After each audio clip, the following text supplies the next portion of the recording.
Well, with the primary just over 2 weeks away, interest is very high, judging by new figures released by the Minnesota Secretary of State. As of Thursday, more than 319,000 ballots have been requested, and more than 60,000 from both mail-in and in-person absentees have been returned and accepted. The number requested is already more than the total for 2024 and 2022 in the primaries. In the past few years, one of the fiercest primary battles has been in the 5th Congressional District. That seat has been held since 2018 by Minnesota Congresswoman Ilhan Omar. In previous years, candidates running against her in the DFL primary have raised millions of dollars. This year, Omar is facing several DFL challengers, none of whom has more than $100,000 in their campaign accounts. Omar is sitting on a very comfortable $1.5 million in cash as she works towards the primary. Earlier this weekend, I spoke to the Congresswoman. And joining me right now is Congresswoman Ilhan Omar. Thank you so much for stopping by. Yeah, it's good to be here with you. I want to ask you, why is this the first time in 8 years you are not facing a major primary challenger? Why do you think that is? That's a good question. I think people are, finally recognizing how hard we work on their behalf. We've always said that we fight tirelessly on behalf of the 5th.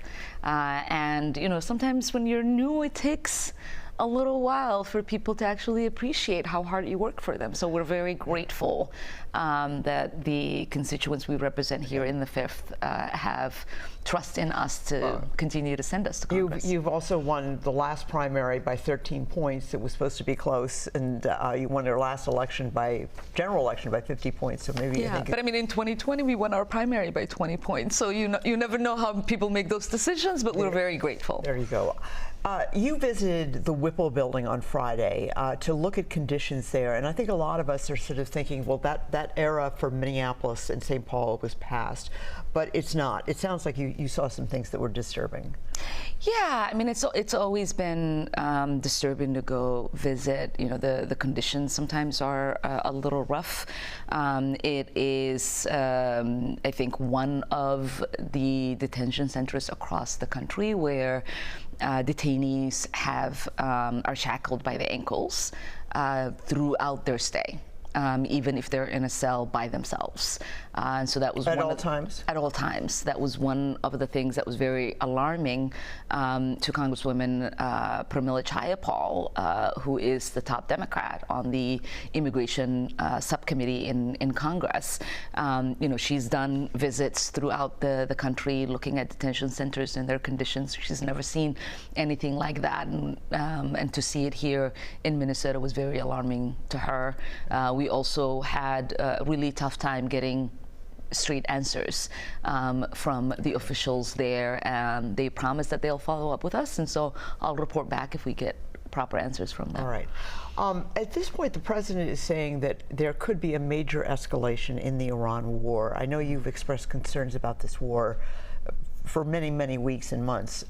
Your thoughts about that, and where are we, do you think? Yeah, I mean, as you know, on Thursday, Congress passed another war powers resolution that was bipartisan. So it tells you that the American people collectively are against this illegal war.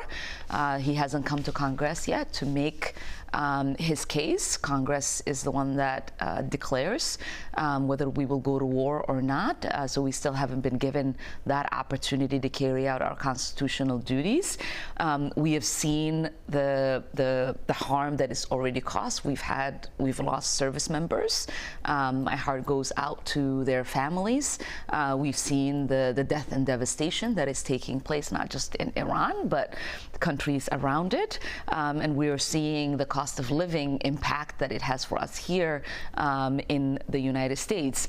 And every single day that we are continuing in this war, there is danger, as we're hearing from Trump and this administration, that there might be a nuclear war, and that is the worst case scenario.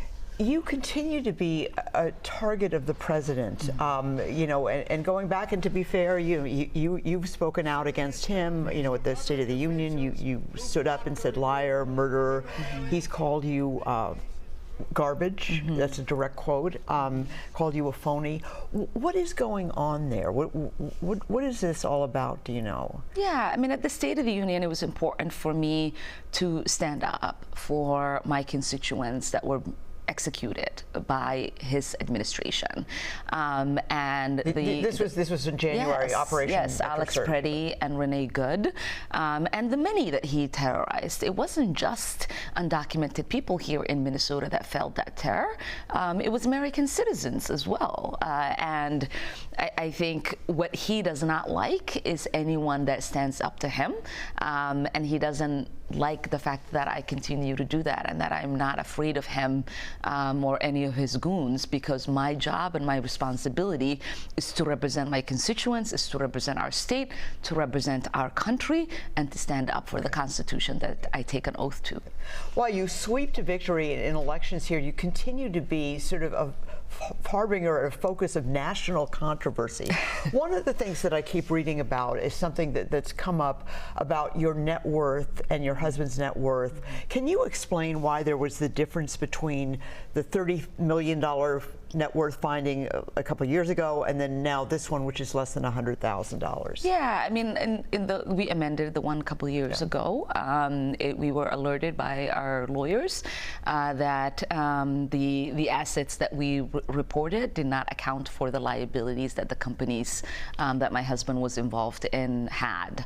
And once that math was done accurately, it turns out that the reporting was not correct. All right, and so you've amended that. So the accurate one is the one that has you. Yes, we amended last year's and the one before last year. I want to ask you, in terms of last month, you were the lone Democrat to vote against aid to Ukraine. We have many Ukrainians here in our community. Why did you vote that way? Yeah, we do have many Ukrainians here that I'm very close with. We have regular meetings to check in with them, to have a conversation about what the priorities are, how their loved ones that are still in Ukraine are doing, and what more we can do for them. I've always been in support of providing supplemental aid, but what I do not support is wide sanctions, catch-all sanctions that has an impact on individuals and not on the governments that are perpetuating war crimes or crimes against humanity. And in this particular bill, that's what was included. And I have a track record of understanding that sanctions have an impact to destabilize not just countries, but human beings who are just trying to survive, who do not have the ability to voice their concerns in the ways that we do here as a democracy when they're living under dictatorship, and that's what the people in Russia have to deal with. All right. Well, Congresswoman Ilhan Omar, thank you so much for your time, and obviously we'll be following the primary election. You do have some opponents, but not of the rank that we've seen before. We appreciate it. Thank you. Thank you so much. Appreciate it.